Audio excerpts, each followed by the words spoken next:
welcome to Loud and Clear, a podcast amplifying the voices of women in music. I'm your host, Olivia Adams, and today is part 2 of my conversation with Dr. Amelia Nagoski. Amelia Nagoski is the co-author with her sister Emily of the New York Times best-selling book, Burnout: The Secret to Unlocking the Stress Cycle and the Burnout Workbook. Her job is to run around waving her arms and making funny noises and generally doing whatever it takes to help singers get in touch with their internal experience. She lives in New England with her husband and 2 rescue dogs. Now, if you did not listen to part 1 of this conversation from last week, hit pause on this and go back and listen to that first because we pick up right where we left off in this week's conversation. Like I said last week, Amelia was so generous with her time and I just didn't want to cut our conversation short. So we turned it into a 2-part episode. Another caveat is that in this conversation, there is some PG-13 language, so just beware if you have some little ears listening in. Also, in this conversation, Amelia and I discuss grad school burnout. Now, I'm a PhD student, and so this comes from one of the questions that I asked Amelia, and I just want to give a caveat that when we're discussing grad school, we are not talking about any one specific school or experience, but a system in academia that unfortunately, in a lot of places, exploits its students.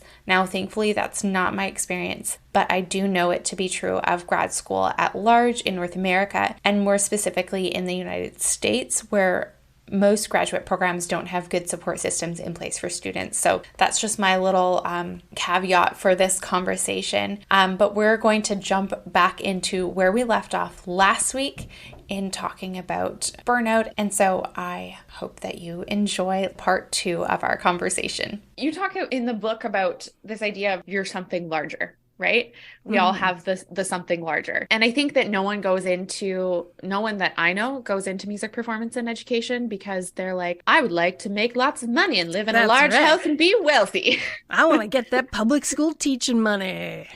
Right. It's because we feel this call to be a part of what you might deem like the something larger, your calling or your gifting. And there's like this sense of belonging and community. And service. Absolutely. And because we know that music can make a difference in someone's life. Yes. But do you think that sometimes our something larger can also drive us toward tendencies of overcommitment and burnout? I was in an intense season of burnout last year when I quit a job that demanded way too much of me as a choral conductor.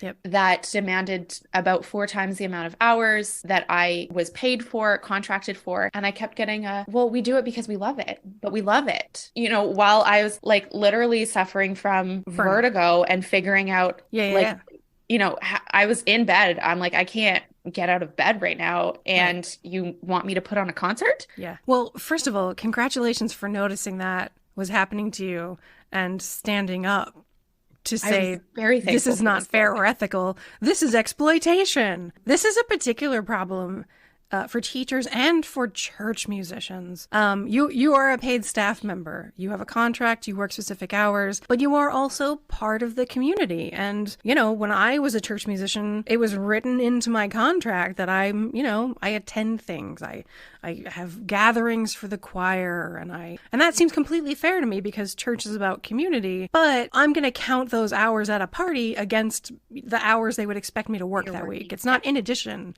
it's included. Yeah. So the thing is that with that, there is a misunderstanding between amateur music makers and professional music makers. The difference is real in the way we use music in our lives. When you're a professional musician, you are doing the music as work.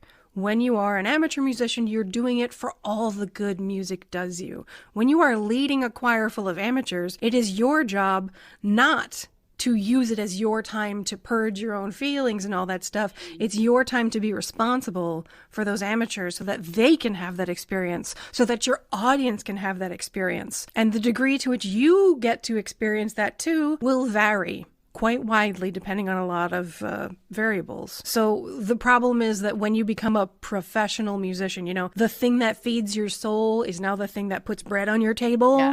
Your relationship with it changes drastically. Now you're not creating as creative self-expression. Now you are using a skill to crank out work for someone else's enjoyment or approval. So when this happens, a lot of artsy, creative people have talked to me about this, and they start to feel like, oh, I just don't love it like I used to love it. Like when I was a kid, music was like a gift for my everyday life. And now that I'm just like working every day, I just don't get that same, I'm just not inspired anymore. Have I lost my touch? Am I not good enough? Should I quit?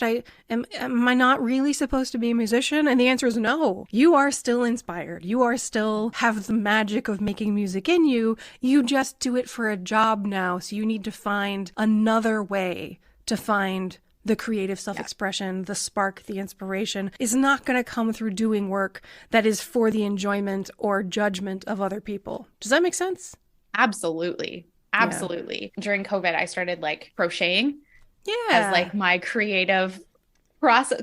I can make patterns and I can make things and they're cool. And, and somebody told me like, oh, you should start selling them on Etsy. And I was like, no.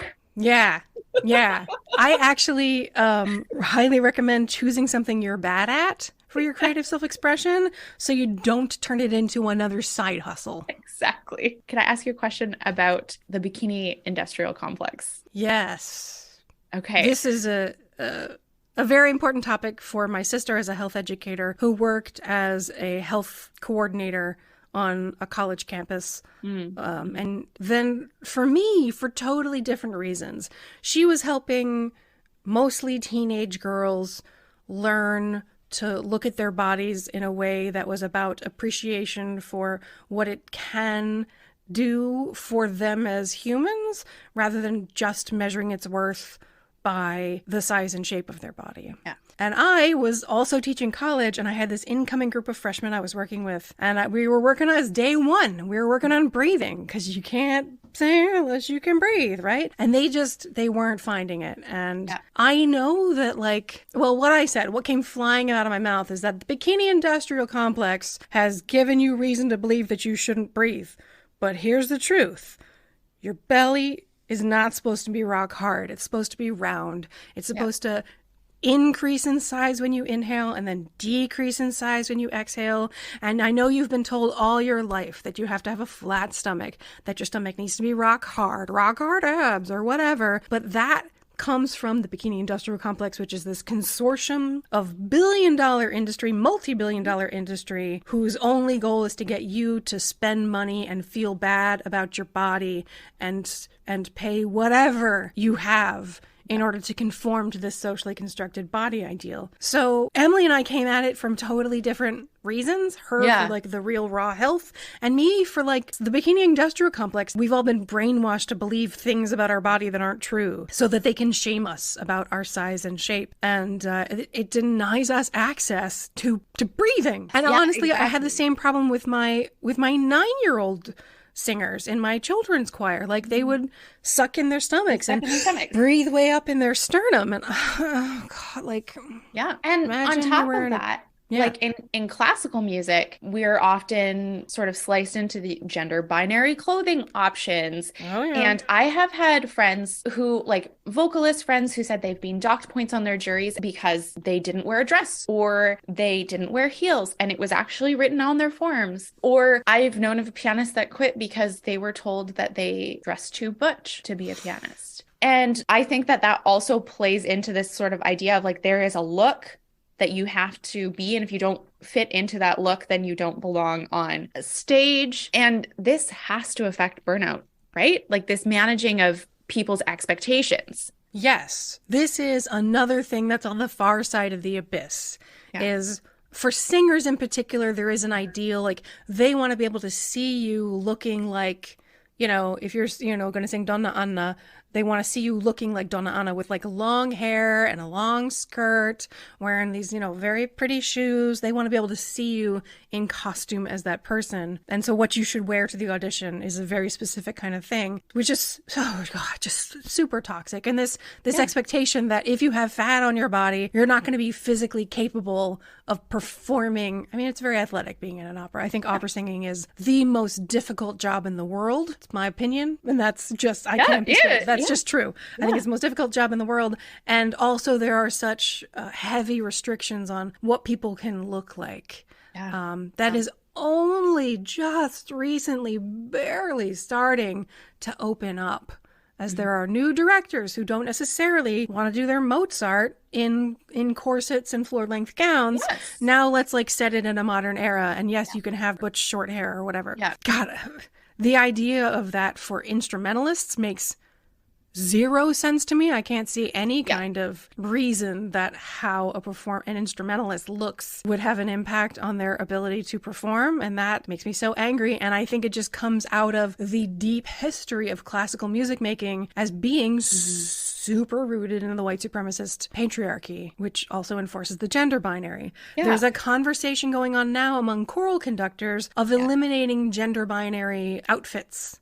Performance attire. I don't know if that's happening in the orchestral and band world, but I have seen orchestras now where all the players are dressed in black of any kind. Women wear pants, and not just like big old palazzo pants that look like skirts, but just like trousers. Yeah. So I think change is on the way, but it is a very specific way that musicians need to conform to a very specific requirement in order to be seen as fitting the ideal. It is arbitrary and it is bullshit, and we made it up. We invented it. Yes. Well, that's the thing. We can just choose not to do it anymore. Exactly. And I have, one of my students was chosen to play in this like big recital for getting the top marks in the province. The mother was racing around the morning of the performance because they got sent a dress code requirement. I didn't know. And the mother is racing around trying to find their child a dress code requirement because they don't have that specific dress code requirement. And here I'm thinking like, no, I just want you to get up on stage and play the music. Yeah. And we've now added this layer of stress in which what you're wearing is also getting judged. And I had read a study that was done a couple of years ago that they had the same performer play the same thing for different audiences. One was wearing different clothes, like, you know, for each performance. And when you were dressed the part, you were rated as sounding better. Same person, same performance. Yeah. I also have an experience as an adjudicator. I have tried dressing very feminine in a dress. I sort of have a feeling like that as a feminine-bodied conductor. It will be good for me as an act of service towards other feminine-bodied professional musicians to show up, erring on the side of femininity. You know, ankle-length dress, a bright color, you know, just looking really feminine, and then being a conductor at the same time. And when I conduct, I get things like, oh, I didn't think you'd be such a great conductor. I kind of looked at you, and this is at one of the performances in my college. As an adjudicator, when I wear a dress, I get treated so differently than where I wear trousers. When I wear trousers, I get handshakes, especially from the men teachers. It's a remarkable how differently and how much more professionally I get treated if I'm dressed not more professionally, just more masculinely. It is gross. Yeah. And it's not people's fault. They're not choosing consciously that masculinity or gender binary is preferable. They've just been kind of indoctrinated into the wushnelp, the white supremacist, cis normative, exploitatively capitalistic patriarchy. When you sing it, it sounds a little less painful, and then you realize that you have to sing it in order for make it not hurt as bad. Right. The clothing thing is something that I will fight until the end of my career on that one. But even in my undergrad, I was reading through the requirements because I had transferred halfway through. And at my first school, I could wear pants. And this, I do think, is a classical music specific thing. Yes. This is not a thing like sports teams wear gender neutral uniforms now, you know? But in music, we're still stuck. We're still stuck in this very old-fashioned Victorian idea of what performance attire is. Let's absolutely talk about it and make sure that people are aware of it. And that the capacity to change is just with us saying, no, we're not going to do that anymore. Yeah, exactly. What are some preventative measures that musicians can take to prevent burnout? And to tag onto that, I'm going to be a selfish grad student and say, how can we avoid burnout? Because graduate students are often cheap labor, and we're balancing things like full-time jobs and research, and we're teaching classes, and we have to committees and etc. How can we prevent burnout? I'm going to cut right to the grad student question because it answers the other question too. Okay, please. The cure for burnout is not self-care. There's nothing any individual can do to fight this exploitative system that is designed to induce burnout in people who lack access to power. That's why the cure for burnout is all of us caring for each other. Unionization and other just casual ways of protecting each other from exploitation and impossible demands. There need to be rules codified that say that kind of exploitation of graduate students is not allowed. I mean, the academic system is grounded in feudalism, right? It's the place for the sons to go while the father's still alive before the heir inherits, and so that the spare can, have something to do before he goes and, I don't know, spends all the money or becomes a lawyer or whatever. Like, that's what academia was for. And we have built a system where the students are now not only a source of labor, also a source of financing. So it's like now the serfs pay for the privilege of being handed out small amounts of what the baron has to offer. That's how academia was originally designed, and it's how it continues to be. And it has gotten so much worse so fast. When I attended college in the 90s, I went to a state school and I graduated debt-free because it was affordable. It was a few $1,000s a year. And the cost has, exponentially increased since then. So the answer to your question is, how can graduate students avoid burnout? The answer is exist in a system that's not exploitative. Eliminate the exploitative system that is in place, which is, grounded in 1,000 years of oligarchy. That is not super helpful. So what I'm going to say is that the good news is, before the system changes, the system's the thing that's inducing stress response cycles, kicking them off. You can deal with the stress in your body. You're not going to be able to do it alone because your institution is going to be telling you, you don't deserve sleep. Sleep is for the weak. Sometimes your fellow students will be saying that to you. And that when you're like, I cannot work today, I need a day to rest, they're going to be mad at you for letting them down and for making them take all the work, when in reality, you are not doing that to them. The institution is doing that to them. It's like you're in the Hunger Games and you're in the arena and like, what do? Do you kill each other, or do you point your arrow up at the arena itself and destroy the game and the game makers and go after the system of artificially induced scarcity? That's how it's going to change. And I think graduate student unionization is a very good idea of a way to go. It's tried and true in some places, but in some places even faculty are not allowed to unionize or talk about their salaries. It's all very oligarchical and feudalistic. But in the meanwhile, you can turn toward each other with kindness and compassion and say, I need the day off tomorrow. And the other person says, I also need the day off tomorrow. And you both take the day off. And then the faculty are left hanging. And the problem with this is that, and this is one of the reasons I burned out in grad school, is because these people who are exploiting you also have the power to kick you out. They have the power to make or break your career. And that kind of exploitation is just accepted as normal and natural. And it's not. The system is wrong and broken. And while we work on fixing it by not turning against the other students who are locked in that broken system, trapped in the exploitative cycle, meanwhile, we care for each other. We tell each other that we deserve rest. We deserve care. We deserve time for ourselves. We deserve connection with our friends and families. They deserve to spend some time out of a damn practice room and in a bar meeting people. Like, that is a thing that human beings need, is to connect with other people. And the isolation of the practice room is literally bad for your mental health. Yeah, it's bad for your health. Absolutely. Yeah. So have I answered the question in a way that's at all coherent, or did I just babble? And I think you hit the nail on the head when you said, like, the answer is not self-care, but it's all of us caring for each other. And that is a line that I have said back to myself before, because that is it. Like Kate Bowler says, like, we're built in community. Yes. Like we are a group project. Yes. Right. I mean, that's one of the reasons community music making feels so good and why people have loved it so much for centuries. Exactly. Yeah. Actually, for millennia, for tens of millennia. But I mean, in modern society. Yes. It's always been something that draws people because it taps into this power we have. Unfortunately, the infrastructure we have to train people to lead that kind of stuff is super-duper toxic. Well, it has been just like an absolute pleasure getting to talk with you. I want to wrap up with our rapid fire questions. Yeah. That answers. Totally. Can you point to a moment when you knew you wanted to be a musician? You already talked about it a little bit. Oh, yeah. I was in the 8th grade and I was standing in front of the mirror, waving my arms around to, I don't even know what movement it was from the, in retrospect, terrible Andrew Lloyd Webber Requiem.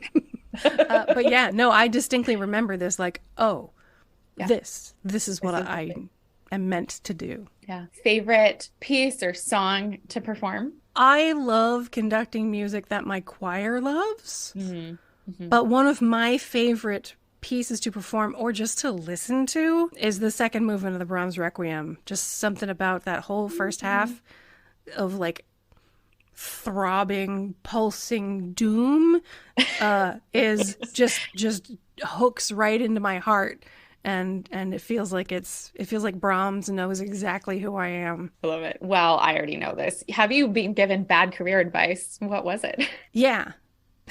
I mean, I've been told, if you can't do it, I can't teach you. By obviously a very shitty teacher who couldn't teach me. I'm sorry. Why are you a teacher if you can't teach people things that they don't already know? It was made very clear to me on a number of occasions from a variety of teachers that because I didn't have some special gift that they recognized as mandatory, that I was never gonna have it. But guess what?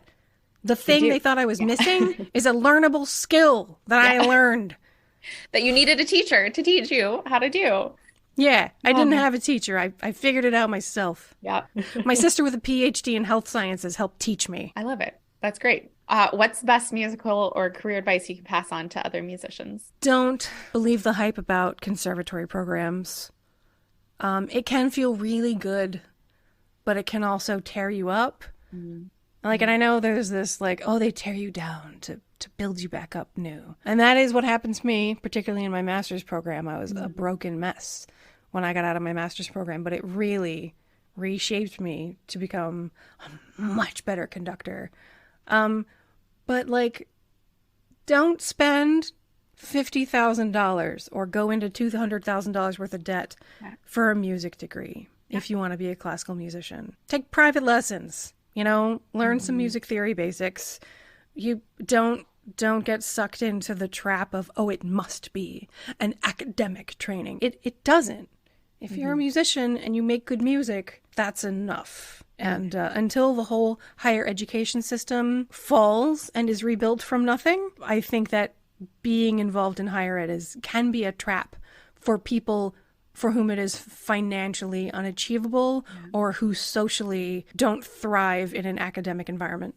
Yeah, absolutely. What are you listening to right now? Podcasts.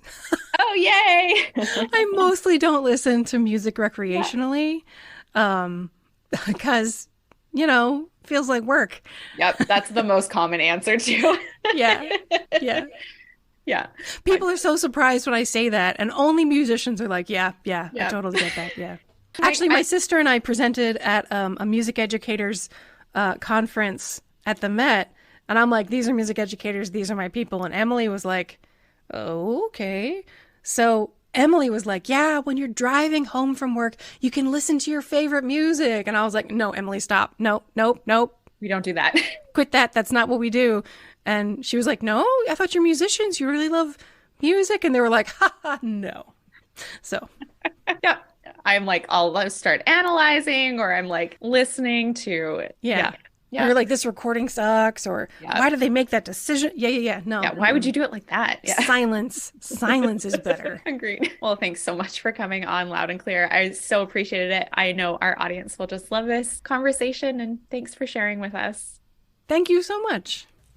I am just so grateful that I got to speak with Amelia. I loved our conversation and really enjoyed getting to interview her. She's someone whose research I've long admired and respected, and the book Burnout really did have a profound impact on me. So I want to end this episode by reading us out with just the tail end, the last couple paragraphs of the book. Don't worry, this is not a spoiler, it's just a teaser. I really hope that you do go out and get yourself a copy of this book and thank Emily and Amelia for writing it and Amelia for coming to talk with us on the podcast about it. Please pick it up from your favorite independent bookstore. I got mine from Singing Pebble Books here in Ottawa. Also, if you haven't already, I would recommend checking out their podcast called The Feminist Survival Project. They have some really wonderful conversations over there.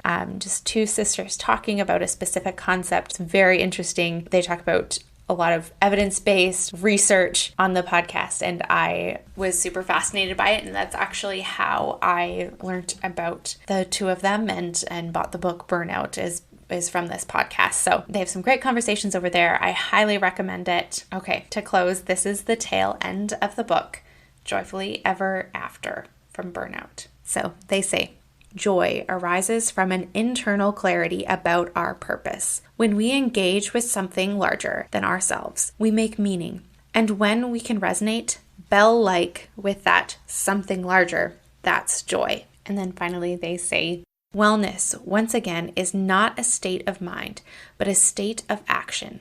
It is the freedom to move through the cycles of being human, and this ongoing mutual exchange of support is the essential action of wellness. It is the flow of givers giving and accepting support in all its many forms. The cure for burnout is not self-care, it is all of us caring for one another. So we'll say it one more time. Trust your body, be kind to yourself. You are enough, just as you are right now. Your joy matters. Please tell everyone you know. Thank you to the Saskatoon Symphony Orchestra for sponsoring this podcast. Make sure you head over to saskatoonsymphony.org to purchase tickets for upcoming shows. And if you don't live in the Saskatoon area, you can watch these shows via concert stream by following the link at the top of the website. I'm your host, Olivia Adams. This is Loud and Clear, and you can find me at OA Music Studios on socials. Thanks for tuning in. We'll see you next time.